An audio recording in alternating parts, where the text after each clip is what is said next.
बात ये है कि आज जब कैंप का आगाज़ हुआ तो दो सेशंस में ये कैंप किया गया। पहला सेशन जो है वो सुबह 9 बजे उसका आगाज़ हुआ और तकरीबन 11:30 बजे तक खिलाड़ियों ने भरपूर ट्रेनिंग में हिस्सा लिया।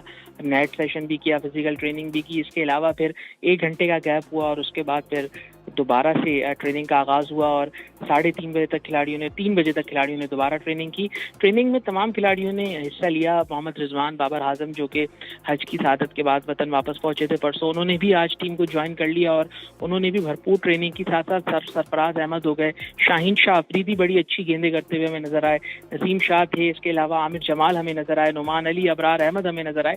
2 खिलाड़ी जो है उन्होंने अब तक कैंप को ज्वाइन नहीं किया, जिनमें हसन अली हैं जिन्होंने जाती मसरूफियात की बिना पर 1 दिन की इजाजत ली थी पाकिस्तान क्रिकेट बोर्ड से, और दूसरे जो खिलाड़ी हैं वो शान मसूद हैं जो कि आज लैंड करेंगे कराची में और कल कैंप को ज्वाइन करेंगे। तो प्रैक्टिस चल रही है, गर्मी बहुत ज्यादा है और गर्मी से कोप अप करने की पूरी तैयारी हो रही है टीम की जानिब से। ठीक हो गया नवीद, कैंप जारी है इस वक्त कराची में, और क्या समझते हैं कैंप की एक्टिविटीज़ आई थिंक अगले 2-3 दिन तक जारी रहेंगी। बड़ा इंपॉर्टेंट दौर है श्रीलंका का, और आपको पता है इसके बाद एशिया कप भी है और वर्ल्ड कप भी है, तो किस तरह का ये दौरा आप देख रहे हैं और कैसे रिजल्ट प्रोड्यूस करेगी पाकिस्तान की टीम? हसनैन, बहुत शुक्रिया आपका। मैं ये कहना चाहूँगा सबसे पहले तो अगर स्क्वाड पे देख लें, मेरा ख्याल है कि हसन अली को जो शामिल किया गया स्क्वाड में वो ज़्यादा बेहतर नहीं है पाकिस्तान के लिए, क्योंकि जब उनको हटाया गया था तो उनकी परफॉर्मेंस थी, तो उसके बाद उन्होंने कौन सी परफॉर्मेंस दी जो उन्होंने T20 में परफॉर्म किया लास्ट में जाके, वो तो मेरा नहीं ख्याल कि वो टेस्ट के लिए ज़्यादा मौजू रहेगा उनकी परफॉर्मेंस। लेकिन एनीवेज हसन तो अभी तक आए भी नहीं है। कैंप जारी है कराची में और ज़बरदस्त जो 2 सेशन है वो तो आलमोस्ट उसी एक माहौल में हो रहे हैं जो श्रीलंका के अंदर माहौल होगा। श्रीलंका में जो टेम्परेचर होगा ऑलमोस्ट वही टेम्परेचर आजकल पाकिस्तान में चल रहा है। कैंप तो बड़ा अच्छा जा रहा होगा। आज पहला दिन, जैसे शाहजेब ने बताया कि आज कैंप का चल रहा है और 2 लड़कों ने अभी तक ज्वाइन भी नहीं किया। लेकिन ये कि पाकिस्तान को काफ़ी मेहनत करना होगी श्रीलंकन सरजमीन के ऊपर। जो आखिरी हमने 2 टेस्ट मैचेस खेले थे इसमें सीरीज़ बराबर रही थी और पाकिस्तान बदकिस्मती से शाहीन शाह अफरीदी को खोना पड़ा था हमें काफ़ी लंबे अरसे के लिए। ये कैंप है, ये मैटर करेगा, इसकी जो परफॉर्मेंस है, इसका जो तरीक़ाकार है, इनका जो हैंडल करने का श्रीलंका को सीखना है कि हमने कैसे श्रीलंका को जाके श्रीलंका के होम ग्राउंड के ऊपर उनके स्पिनर्स को कैसे खेलना है, क्योंकि श्रीलंका के स्पिनर्स बहुत पाकिस्तान के लिए मुश्किलात पैदा कर सकते हैं। पाकिस्तान के लड़के नो डाउट, पाकिस्तान के पास बेहतरीन स्पिनिंग स्क्वाड है, पाकिस्तान के पास बेहतरीन फास्ट बॉलिंग अटैक भी मौजूद है, लेकिन फिर भी पाकिस्तान को काफ़ी मेहनत करना पड़ेगी श्रीलंकन होम क्राउड के सामने, श्रीलंकन होम ग्राउंड पर जाके श्रीलंका का मुकाबला करने के लिए। और स्पेशली जो श्रीलंका के जादूगर स्पिनर्स हैं उनका पाकिस्तान के जो बैट्समैन हैं उन्हें कैसे फेस करना है, ये इस कैंप में सीखना पड़ेगा। शाहजेब, जाहिद महमूद और साजिद महमूद को भी आज जो है वो साजिद अली को भी आज बुलाया गया था, तो क्या उन्होंने भी प्रैक्टिस सेशन में हिस्सा लिया? और ये तो मेरा ख्याल इसी वजह से बुलाया गया कि स्पिनिंग ट्रैक है श्रीलंका में, तो उसके लिए प्रैक्टिस की जाए। जी हाँ, पिछली बार भी अगर आपको याद हो न्यूजीलैंड के खिलाफ जब पाकिस्तान की टीम ट्रेनिंग कर रही थी तो उस मौके पर भी इन दोनों को शामिल किया गया था। और साजिद खान को तो खास तौर पर शामिल किया जाता है क्योंकि वो ऑफ स्पिनर हैं और हमारे लेफ्ट हैंडेड बैट्समैन को जो है वो प्रैक्टिस मिलती है। इसके अलावा जो है कुछ पैचेस क्रिएट किए जाते हैं, उन पर उनको बॉल करवाई जाती है ताकि हमारे बैट्समैनों को अच्छा खासा एक्सपीरियंस हो। तो वो दोनों आज मौजूद थे टीम के साथ, वो ट्रेनिंग भी कर रहे थे और नेट में वो बॉलिंग करते हुए भी नजर आए हैं। लेकिन ज्यादातर जो स्पिनर्स में हमें बॉलिंग करते हुए नजर आए थे वो नुमान अली थे, बड़ी अच्छी गेंदें कर रहे थे। अबरार ने भी बॉलिंग की, लेकिन कंटिन्यूसली जो तकरीबन 2-2.5 घंटे जो हमें नेट पे बॉलिंग करते हुए नजर आए वो नुमान अली थे और काफी अच्छी बॉलिंग कर रहे थे। फिर इसके साथ साथ अगर हम पाकिस्तान टीम की बात करें तो लास्ट टाइम जो हमने टेस्ट सीरीज खेली थी वो तो हमने ड्रॉ की थी, उससे पहले बैक टू बैक हमें सीरीजेज में शिकस्त हुई थी अगेंस्ट ऑस्ट्रेलिया और इसके साथ साथ हमें शिकस्त हुई थी इंग्लैंड और फिर श्रीलंका। जब हम गए थे तो एक टेस्ट तो हमने जीता था लेकिन दूसरा टेस्ट हम लोग गवा बैठे थे। तो बहुत बड़ा चैलेंज होगा पाकिस्तान के लिए क्योंकि टेस्ट में रिकॉर्ड कुछ अच्छा नहीं जा रहा, वो भी होम कंडीशंस में, एशियन कंडीशंस में। अच्छा, एक सवाल उठाया था नवीद ने हसन अली का। हसन अली ने तो अभी तक कैंप ज्वाइन नहीं किया, लेकिन इस हवाले से आपका पॉइंट ऑफ व्यू मैं जानना चाहूँगा कि हसन अली की जो इंक्लूजन हुई है पाकिस्तान टेस्ट सीरीज़ में, आप क्या समझते हैं, ये जस्टिफाइड है? अच्छा नहीं, वो बहुत अच्छा कर रहे थे। काउंटी सीजन जो अभी उन्होंने खेला है उसमें उनकी परफॉर्मेंसेज हैं, उन्होंने जिस तरीके से आउट किया है, बैट्समैनों को ट्रैप करके किया है। सेकेंडली मैं जो समझता हूँ कि वो पाकिस्तान मैनेजमेंट नहीं चाह रही कि हम हसन अली को बिल्कुल ही डिस्कार्ड कर दें। कहीं ना कहीं वो टीम में उनको साथ रखना चाह रहे हैं, उनको चेक करना चाह रहे हैं क्योंकि स्किल बॉलर तो हैं वो। आपने भी देखा है, हमने भी देखा है जिस तरीके की माजी में परफॉर्मेंसेज रही हैं, आउट ऑफ फॉर्म हुए हुए, लेकिन फॉर्म में कैसे लाया जाएगा? टीम के साथ रहेंगे तो फॉर्म में आएंगे। तो वनडे में तो लिमिट होती है, आपने 15 प्लेयर्स रखने होते हैं, तो उसमें तो वो आते नहीं है, लेकिन यहाँ पर उनको रखा गया है। लेकिन अगर आप फिर भी देखें ना, तो श्रीलंकन कंडीशंस में आप 2 स्पिनर्स के साथ जाएंगे, 2 पेसर्स के साथ जाएंगे, और वो पेसर्स आपके नसीम और शाहीन ही होंगे, तो शायद ही हसन अली को श्रीलंका में खेलने का मौका मिले। शायद ही हसन अली को श्रीलंका में खेलने का मौका मिले। अच्छा नवीद, आपकी तरफ आता हूँ, ये बताइएगा कि एक चैलेंज तो पेसर्स का भी है। मैं एक सवाल शाजेब से भी करूंगा इसके बाद, लेकिन पहले आप बताइएगा कि एक चैलेंज विकेट के पीछे भी होगा। अब जिस तरह की परफॉर्मेंस दे रहे हैं Sarfaraz Ahmed, last test matches से उनकी जो परफॉर्मेंस है वो बड़ी दीदनी है, रन्स भी उनको मिल रहे हैं, विकेट के पीछे भी वो बड़े अच्छे हैं, और स्पेशली रेड बॉल क्रिकेट में स्पिनिंग डिपार्टमेंट में आप देखें कि अगर स्पिनर्स को कोई अच्छा खेलता है इस पूरी टीम में तो वो सरफराज अहमद है। तो ये एक चैलेंज होगा सरफराज और रिजवान का, या फिर स्ट्रेट अवे जिस तरह हम सोच रहे हैं सरफराज को ही खिलाया जाएगा और रिजवान रेस्ट करेंगे? नहीं, मेरे ख्याल में रिजवान के एरा में वैसे काफ़ी मुश्किल होगा अभी कि रिजवान को बाहर बिठाया जाए और सरफराज को सिर्फ खिलाया जाए। मेरा ये ख्याल है कि सरफराज को क्योंकि रिजवान के एरा में सरफराज की तो बात चले, स्पेशली रिजवान और सरफराज की कंपैरिजन करें तो अलग बात है, बट ओवरऑल रिजवान के मुकाबले में कोई भी पाकिस्तान के विकेट कीपर हैं तो उनके एरा में उनका आगे खेलना बहुत मुश्किल है, जब इतनी बेहतरीन परफॉर्मेंस मोहम्मद रिजवान दे रहे हैं। उनकी परफॉर्मेंसेस आपको पता है डाउन जा रही हैं। यस, नो डाउट, बिल्कुल ऐसा ही है। लेकिन एक टेस्ट सरफराज के लिए और एक मोहम्मद रिजवान के लिए मेरे ख्याल में इनका प्लान किया गया है और ऐसे ही इनको खेलेंगे। अलबत्ता ये होगा कि शायद पहला टेस्ट कौन खेलेगा, दूसरा टेस्ट कौन खेलेगा, लेकिन मेरे ख्याल में कि एक टेस्ट दोनों प्लेयर्स को दिया जाएगा। और सरफराज भी ज़ाहिर सी बात है, सरफराज पाकिस्तान का बहुत बड़ा नाम है, पाकिस्तान को उन्होंने बड़ी कामयाबियाँ दिलाई, ना सिर्फ इतनी बल्कि इवन जब आप लास्ट टाइम पाकिस्तान के अंदर पाकिस्तान अपनी होम सीरीज़ खेल रहा था उस दौरान भी सरफराज ने बेहतरीन परफॉर्मेंस का मुजाहरा किया। सरफराज देखिए, जब तक जो हमारे पुराने प्लेयर्स हैं वो जाएंगे नहीं, वो रिटायर्ड नहीं होंगे, तो यकीनन नई लॉट को आने का मौका नहीं मिलेगा। मैं कभी भी नहीं कह रहा कि सरफराज को रिटायरमेंट ले लेनी चाहिए, लेकिन सरफराज को एक टेस्ट शायद दिया जाएगा और दूसरा टेस्ट है वो रिजवान खेलेंगे आप पहले, और दूसरे की बात शायद बाद में हो जाएगी। लेकिन शाजेब, मैं समझता हूँ कि जिस तरह की सरफराज की परफॉर्मेंस है, 1-2 टेस्ट की तो बात नहीं है। अगर पहले टेस्ट भी और दूसरा टेस्ट भी 2 टेस्ट हैं, ये तो सरफराज के ही बनते हैं। थोड़ा सा मैं इख्तलाफ करूंगा यहाँ पे नवीद भाई से, और सरफराज का पहला टेस्ट तो बनता ही बनता है। चलें पहले के बाद आप डिसाइड करें कि दूसरा किसको देना है, नहीं देना।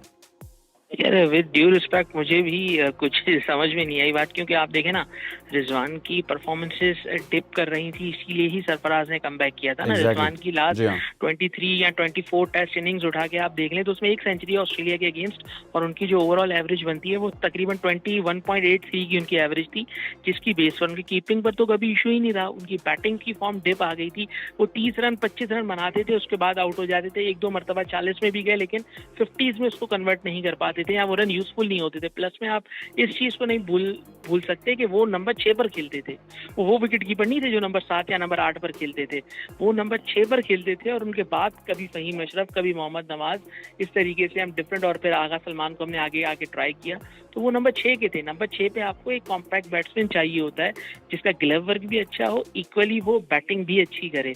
तो सरफराज अहमद को फिर कमबैक करवाया गया, जिस तरीके से 3 इनिंग्स में उन्होंने 350 किए, फिर आखिरी इनिंग्स में उन्होंने 100 कर दिया। तो मैं समझता हूँ कि ये 4 इनिंग्स तो कम से कम वो देंगे। अगर 4 इनिंग्स में सरफराज नहीं चले तो फिर ये सोचेंगे कि हाँ अब हम रिजवान की तरफ जा सकते हैं।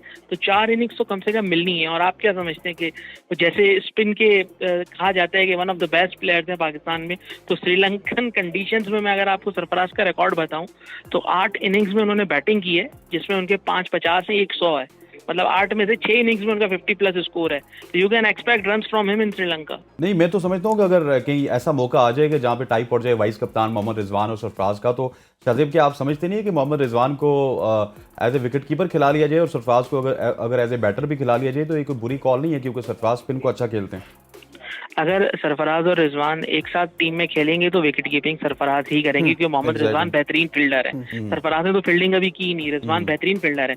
लेकिन फिर वहां पर बात यह आएगी ना कि रिजवान को आप एज अ बैट्समैन किस बेस पे खिलाएंगे, क्योंकि उन्होंने रेड बॉल क्रिकेट में वो परफॉर्मेंसेस शो नहीं की, और अनफॉर्चुनेटली पिछला जो 8 महीने हैं जब से वो ड्रॉप हुए हैं, उन्होंने रेड बॉल क्रिकेट कहीं खेली भी नहीं है, तो वो वाइट बॉल खेल रहे हैं। और सरफराज की आज ट्रेनिंग के हवाले से बताइएगा, ट्रेनिंग में आज सरफराज कैसे थे और भरपूर ट्रेनिंग हुई उनकी तरफ से?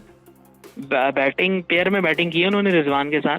अच्छा। ये नेट पे हमने ये मंजर देखा कि पेयर में उन्होंने बैटिंग की है, एक तरफ सरफराज खड़े हुए थे, एक तरफ जो है वो रिजवान खड़े हुए थे। सरफराज जो है वो 3 राउंड खेलते थे, उसके बाद जो है वो रिजवान आके 3 राउंड खेलते थे। तो ये चीज भी हमें यहाँ पर देखने को मिली। दोनों साथ ही विकेट कीपिंग की प्रैक्टिस भी कर रहे थे, एक दूसरे को हेल्प भी कर रहे थे। तो ओवरऑल बॉडी लैंग्वेज काफी ज्यादा पॉजिटिव नजर आ रही थी दोनों की, एंड स्पेशली सरफराज अहमद की भी।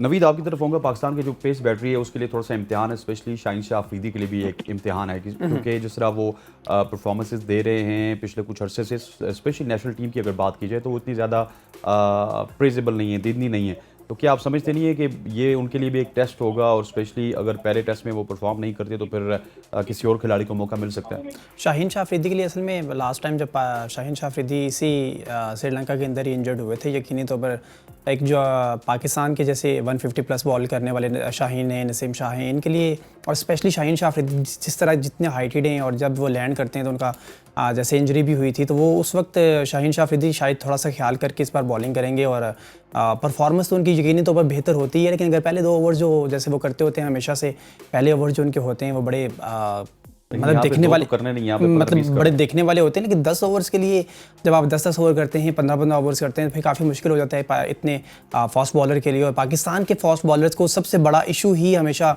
टेस्ट के अंदर आके बॉलिंग करने का होता है, क्योंकि लंबे ओवर्स करना होते हैं। पाकिस्तान के जो लड़के हैं वो 10 ओवर्स, 7 ओवर, 8 ओवर और स्पेशली T20 पाकिस्तान क्योंकि ज़्यादा खेलता है तो T20 में ये लड़के सारे ही T20 खेलने वाले लड़के भी हैं, तो इनका जो एक्सपीरियंस है वो ज़्यादा उस तरह से नहीं है जैसे हमारे इससे पहले बॉलर्स होते थे, वकार यूनुस होते थे, वसीम अकरम होते थे, और जिस तरह से वो बॉल करते थे। शाहीन शाह अफरीदी को चैलेंजेस होंगे यकीनी तौर पर, लेकिन उन्हें परफॉर्म करना पड़ेगा अपनी टेस्ट के अंदर अपने आप को बरकरार रखवाने के लिए, टीम में अपनी टेस्ट के लिए जगह बनाने के लिए। लेकिन मेरा ख्याल है जब लास्ट टाइम जब शाहीन शाह अफरीदी यहाँ पे ही इंजर्ड हुए थे तो वो मामला उनके जहन में, और स्पेशली जब नी की इंजरी होती है तो वो मामला कभी भी प्लेयर की और स्पेशली जो बैट्समैन जो बॉलर होता है उसके दिमाग से नहीं जाता। वो जब भी लैंड कर रहा होता है तो उसको सबसे ज़्यादा खतरा इसी बात का होता है कि जब मुझे लास्ट टाइम हुआ था तो कहीं ऐसा ना हो। तो ये चीज़ें काफ़ी परेशान करती हैं बॉलर्स को। गर्मी का मौसम होगा, फास्ट बॉलर होगा और इतनी स्पीड से जब वो लैंड कर रहा होता है तो उसके लिए प्रॉब्लम होती है। शाज़ेब, अगर लेट सपोज आपसे भी ये सवाल कर ले तो शाहीन परफॉर्म नहीं करते तो उसके बाद हमें अगले जो मैच है उसमें हसन अली का तजुर्बा हमें काम आएगा या फिर आमिर जमाल जैसे जो न्यू टैलेंट है, जो न्यू तो खैर वो भी नहीं है, काफ़ी पुराने हो चुके हैं अब क्रिकेट खेल खेल के, उनको डेब्यू करवाया जा सकता है? क्या कुछ आप सोच रहे हैं? नहीं, अगर ऐसा होता है कि शाहीन शाह अफरीदी जो है वो दूसरा टेस्ट मैच नहीं खेलते, पहला टेस्ट मैच तो वो डेफिनेटली खेलेंगे। अभी नेट पर भी वो बॉलिंग कर रहे थे, तो दूसरा टेस्ट मैच में फिर हसन अली की तरफ ही जाया जाएगा। मेरा नहीं ख्याल कि ये आमिर जमाल की तरफ जाएंगे। हसन अली का एक्सपीरियंस है उसको यूज़ करेंगे, क्योंकि मैंने कहा ना कि हसन अली को कहीं ना कहीं ये एक्टिव रखना चाह रहे हैं पाकिस्तान क्रिकेट में। तो मेरा ख्याल है कि आमिर जमाल नहीं, आमिर जमाल को शायद वेट करना पड़ेगा। शायद ऑस्ट्रेलिया में उनका डेब्यू हो सकता है जहाँ पर पाकिस्तान 3 से 4 पेसर्स खिलाना चाहे और फिर वो ऑलराउंडर की कैटेगरी में भी एट सम एक्सटेंट फॉल करते हैं, तो शायद उनको ऑस्ट्रेलिया तक का वेट करना पड़े। लेकिन यहाँ पर मुझे नहीं लगता कि उनका डेब्यू होगा। लेट सपोज एक सवाल फिर पैदा होता है कि लेट सपोज अगर शाहीन शाह अफरीदी परफॉर्म नहीं करते शाज़ेब, तो ये एक चुपता सवाल है लेकिन पूरी कौम को ये पसंद नहीं है, तो फिर फ्यूचर के प्लान्स में पाकिस्तान के बहुत ज़्यादा इफेक्ट भी पड़ेगा, क्योंकि शाहीन शाह अगर परफॉर्म नहीं करेंगे, आगे एशिया कप है, फिर वर्ल्ड कप है, तो फिर ख़राब फॉर्म के साथ हम बहुत बड़ा रिस्क नहीं लेंगे इन 2 मेगा इवेंट्स में? यार अभी जो बात हो रही है ना स्टैन, वो ये हो रही है कि शाहीन को रिदम में लाने के लिए जितने मैचेस खिला सकते हो उतने खिलाओ। इसीलिए उनको अलाउ किया गया कि आप वेटिलिटी ब्लास्ट में भी 14 मैचेस खेलें, और यहाँ पर भी कोशिश की जा रही है कि उनको 2 मैचेस खिलाए जाएं। हाँ, अगर हीट ज़्यादा हो जाती है और आपको लगता है कि नहीं है शाहीन को रेस्ट चाहिए, तो फिर हो सकता है वो रेस्ट दे दें। लेकिन अभी तक का जो फॉर्मूला है वो ये कि जितनी क्रिकेट वो खेलेगा उतना तगड़ा वो होता जाएगा, अपनी रिदम में वापस आता जाएगा, और यही चीज़ अभी चल रही है। क्रिकेट बहुत ज़्यादा आगे पाकिस्तान ने खेलनी है, अभी से हम किसी प्लेयर को डिस्कार्ड नहीं कर सकते, क्योंकि आप देखें ना 8 मैचेस या 7 मैचेस आपने एशिया कप में खेलने, फिर 9 मैचेस तो आपने सिर्फ लीग के खेलने हैं वर्ल्ड कप में। उसके बाद अगर आप सेमीफाइनल के लिए इंशाल्लाह क्वालिफाई करते हैं तो ये टोटल 18-20 मैचेस बन जाते हैं, और 2 महीने में इंडिया में भी गर्मी होगी, श्रीलंका में भी गर्मी होगी, तो आपने वो मैचेस खेलने, फिर उसके बाद आपने ऑस्ट्रेलिया जाना है, वहां भी 3 टेस्ट मैचेस खेलने। तो क्रिकेट बहुत ज्यादा है। देखना ये है कि ये बॉलर्स की फॉर्म के साथ साथ फिटनेस के हद तक बरकरार रहती है, और शाहीन को कंसिस्टेंटली इसीलिए खिलाया जा रहा है कि वो अपनी फिटनेस को उस लेवल पे ले आए कि आगे जब उनको इतनी सारी क्रिकेट रेगुलरली खेलनी पड़े तो वो उसके लिए फिजिकली फिट हो। ठीक, नवीद शाहीन का भी एक कैंप जारी है और लाहौर में कल से जारी होगा और वो कैंप खेला जाएगा। मुझे बताइएगा, इमर्जिंग एशिया कप में टीम की सिलेक्शन जो हुई थी वो तो पिछले ही दौर में हुई थी, और एक तो टीम कैसी है, जो पाकिस्तान का स्क्वाड है, मोहम्मद हारिस की कप्तानी के ऊपर बहुत ज़्यादा सवाल खड़े हुए कि वाई नॉट, मतलब कासिम अकरम या बहुत सारे और लोगों के नाम आ रहे हैं। सो टीम के हवाले से बताइएगा और चांसेस के हवाले से बताइएगा, पाकिस्तान के चांसेस कितने इमर्जिंग एशिया कप? अच्छा, पाकिस्तान की जो इमर्जिंग टीम है, जो इमर्जिंग एशिया कप खेलने जा रही है, जो पाकिस्तान की शाहीन टीम है, उसमें 6-7 लड़के हैं जो वो पाकिस्तान की नेशनल टीम में भी खेल चुके हैं और ऑलमोस्ट बड़े अच्छी परफॉर्मेंस हैं जो वो देते हैं। इससे पहले भी जब हम अभी ज़िम्बाब्वे में गो के हमारे ज़िम्बाब्वे में भी कोई ट्रैक ज़्यादा अच्छा नहीं था ओवरऑल अगर बात कर लें, क्योंकि ज़िम्बाब्वे की टीम थी तो पाकिस्तान को जो परफॉर्म करना चाहिए था पाकिस्तान ने वो परफॉर्मेंस नहीं दिखाई। ऐसा अगर ऑस्ट्रेलिया के सामने जाके खेलें तो चलें की बात समझ में आती भी है।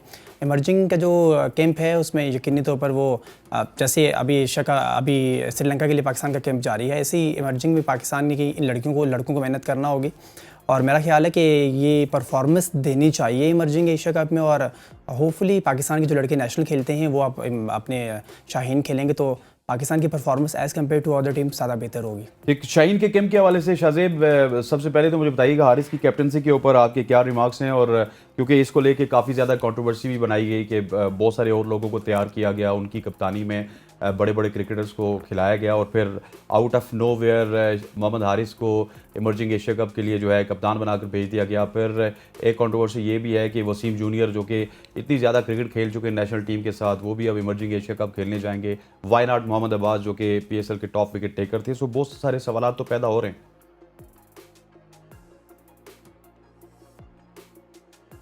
बिल्कुल, बिल्कुल आप सही कह रहे हैं और हारिस की कैप्टनसी में तो सबसे बड़ा सवाल आ रहा है। देखिए हारिस को सिर्फ इसलिए यहाँ पर टीम के साथ रखा गया था ताकि पता चले कि हारिस किस तरीके से मिडिल ऑर्डर में अपने आप को कोप अप कर पाते हैं, क्योंकि अगर आप वर्ल्ड कप के स्क्वाड में उनको भेजेंगे तो इस वक्त ODI टीम में आप उनको ज़बरदस्ती फिल इन कर रहे हैं क्योंकि उनकी कोई जगह नज़र नहीं आ रही। हारिस का गेम वही है जो कि एक ज़माने में शायद अफरीदी का होता था, क्योंकि अगर आपको हारिस का ODI डेब्यू याद हो ना, पाकिस्तान के लिए 3 ODI वो खेल चुके हैं और कोई 7-8 उन्होंने रन बनाए हैं, एक छक्का भी उनका उसमें शामिल है। वो उन्होंने ऐसे ही किया था। एक बार वो बैटिंग पे आए थे, शायद 100 पे 3 थे पाकिस्तान के, उन्होंने चला दी थी। ये वो इसी तरीके से खेलते हैं, उनका नेचुरल गेम है, तो उनका रोल कोई डिफाइंड नहीं है। या तो आप उनको फिर नंबर 7 पर खिलाएं पाकिस्तान टीम में, उनको आप ये रोल दें कि भाई आपके पास लाइसेंस टू किल है, आपने आना है और मारना है, या आप उनसे ओपन करवाएं और आप उसको बोलें कि भाई आपने सर्कल यूज करना है। अगर आप ये चाहते हैं कि रिजवान के साथ आप उसका मैच रखें और रिजवान के साथ आप एक बैकअप विकेट कीपर कैरी करें, जो कि रिजवान अगर खुदा ना खास्ता नहीं खेलता तो आपको हारिस की जरूरत पड़ पाएगी, तो वो आप नहीं कर पाएंगे। और यही चीज शायद चेक करने के लिए हारिस को इमर्जिंग एशिया कप में रखा गया है कि वो मिडिल ऑर्डर में खेलते किस तरीके से हैं।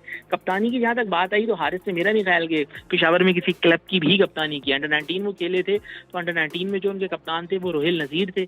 हारिस एज ए बैट्समैन खेलते थे अंडर 19 में।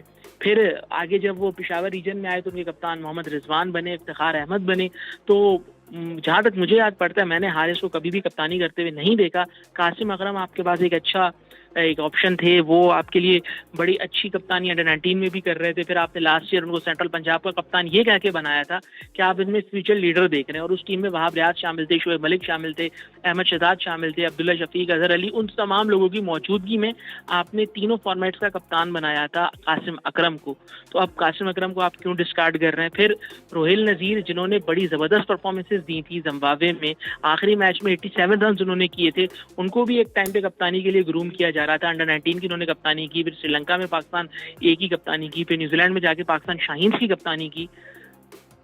फिर अचानक से वो भी हमें मंजर आम पर नजर नहीं आते। आखिरी लिस्ट मैच में 87 रन करने के बाद उनको भी गायब कर दिया जाता है। तो ये क्वेश्चंस तो हैं। और मोहम्मद वसीम जूनियर की जहाँ तक आपने बात की है, तो मोहम्मद वसीम जूनियर मुझे नहीं समझ में आ रहा, क्योंकि अब वो पाकिस्तान के स्क्वाड में तो आ गए। अगर आपके पास नसीम, हारिस और शाहीन के बाद कोई चौथे फास्ट बॉलर स्क्वाड में होंगे तो वो मोहम्मद वसीम जूनियर ही होंगे। तो अब उनको इमर्जिंग एशिया कप में आप क्यों खिला रहे हैं?